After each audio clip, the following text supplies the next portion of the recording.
नमस्कार रौतहट 4 का मतदाताहरू, आमा बुवा, दाजुभाइ, दिदीबहिनीहरू। यस पटकको निर्वाचनमा तपाईले मलाई जुन मत दिनुभयो त्यसको म उच्च सम्मान गर्दै तपाईहरुप्रति आभार प्रकट गर्न चाहन्छु र रौतहट 4 को जनताको समस्या समाधान गर्न म जीवनभरि बाँचुन्जेल लाग्नेछु, तपाईलाई साथ दिनेछु। गरिब निमुखा जनता धेरै छन्। मेरो एउटा एजेन्डा छ, स्वास्थ्य र शिक्षामा आमूल परिवर्तन। निशुल्क पैसा नहुनेले अब पढ्न पाउनुपर्छ, उपचार गर्न पाउनुपर्छ भन्ने मेरो अभियान जारी रहनेछ। रौतहट 4 का मतदाताहरूले राष्ट्रिय जनता पार्टीका उम्मेदवार गणेश पौडेललाई विजय गराउनु भएको छ। उहाँलाई म बधाई र सफलताको शुभकामना दिन चाहन्छु। उहाँलाई पनि म भन्न चाहन्छु, अब धेरै किसिमका समस्याहरू छन् रौतहटमा, त्यसलाई समाधान गर्न तपाईँ सक्रिय हुनुहोस्। तपाईँलाई मेरो सहयोग र समर्थन रहनेछ। म यहाँको जनताको समस्या समाधान गर्न आएको हुँ। म चुनाव हारे पनि कहिल्यै पनि यहाँको जनतालाई बिर्सिने छैन। यहाँको जनताको सेवा गर्न म 24 घण्टा तल्लिरहनेछु। बिरामीहरूको उपचार गर्नेछु, निमुखा जनता, गरिब जनतालाई साथ दिनेछु र युवाहरूलाई रोजगारीको लागि मैले पहल गर्नेछु र किसानहरूलाई बिउ र मल दिनेछु। त्यसमा पनि म कुनै कसर बाँकी राख्दिनँ। म जनताको काम गर्न आएको हुँ। मैले जीवनभर जनताको लागि काम गर्नुपर्छ भन्ने एउटा सोच र चिन्तन र सकारात्मक दृष्टिकोण राखेको छु। त्यसैले अब रौतहटका जनताहरूका समस्या समाधान गर्न म फेरि पनि सक्रिय रहनेछु। जनतालाई नै म भगवान सर मान्नेछु।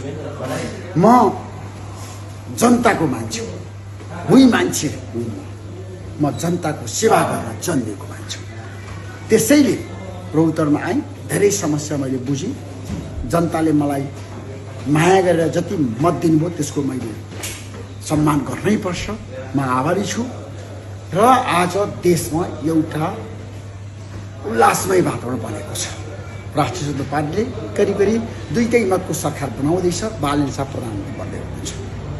मैले मधेसकै भूमिमा आएर 5-6 महिना अघि भनेको थिएँ, अब मधेसबाट एकजना व्यक्ति प्रधानमन्त्री बन्नुपर्छ भनेर।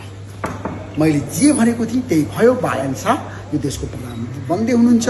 मलाई 2 मतको समर्थन छ र अब देशमा भ्रष्टाचारीलाई कारवाही गर्नु छ, सुशासन चाहिएको छ, डेलिभरी चाहिएको छ, विकास निर्माण तीव्र गतिमा गर्नु छ, युवाहरूलाई रोजगारी दिनु छ, जनतालाई खुसी राख्नु छ र आमूल परिवर्तन गर्नु छ।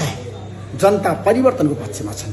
ठुला दलले केही पनि गरेनन्। 35 वर्षमा देश बिगारे, भ्रष्टाचार गरे, कुशासन देशमा दिए, युवाहरूलाई रोजगारी दिएनन्, विदेश पठाए। त्यसैले यसपटकको निर्वाचनमा जनताले नयाँ शक्तिलाई, वैकल्पिक शक्तिलाई साथ दियो र नयाँ सरकारले अब गर्नुपर्ने काम धेरै छ। म नयाँ सरकारले के गर्नुपर्छ भनेर आगामी दिनमा बुदागत रूपमा प्रधानमन्त्री बनिसकेपछि बालेन शाहलाई पनि भेटेर भन्नेछु र अहिलेको अवस्थामा भने यो सरकारले 4-5 वटा काम गर्नुपर्छ। एउटा भ्रष्टाचारलाई कारबाही, जनजीवन आन्दोलन दमन गर्नेलाई अब कारबाही गर्नुपर्छ, सुशासन दिनुपर्छ र युवाहरूलाई रोजगारी दिनुपर्छ। र रौतहटमा एउटा समस्या छ, हाम्रो देशमा उद्योग धन्दा छैन। उद्योगीकरणमा देश अगाडि जान सकेको छैन र श्रीराम सुगर मिल सञ्चालन गर्नै पर्छ। बालेन शाहलाई मेरो आग्रह छ, तपाईँ प्रधानमन्त्री भनेपछि त्यो काम अगाडि बढाउनुहोस् र मध्य प्रदेशका बन्द भएका उद्योगहरूलाई सुचारू गर्नुहोस् र देशमा विकासको लहर ल्याउनुहोस् र स्वास्थ्य र शिक्षा निःशुल्क गर्नुहोस्।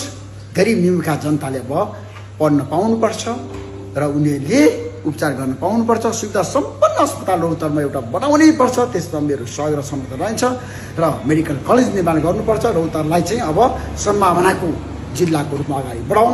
मध्य प्रदेशमा होइन, देशमा समग्र विकास गरौँ र देशमा अब जनताको लागि काम गरौँ।